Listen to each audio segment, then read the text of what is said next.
In this video I'm going to show you how you can remove a vehicle from the Uber driver app.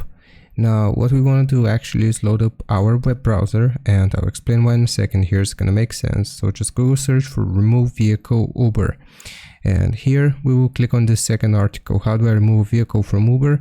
Just click on this help article.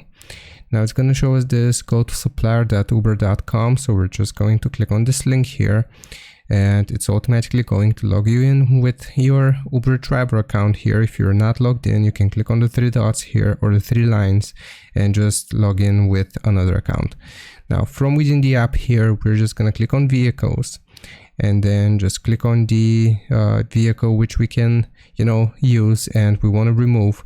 So just click on it and then scroll all the way down, and you will see an option called remove vehicle. Once we click on it, this is going to ask us to confirm, and if we click on remove, this is going to remove the vehicle from our Uber app. I hope this helps. Leave a like and sub, and I'll see you next time.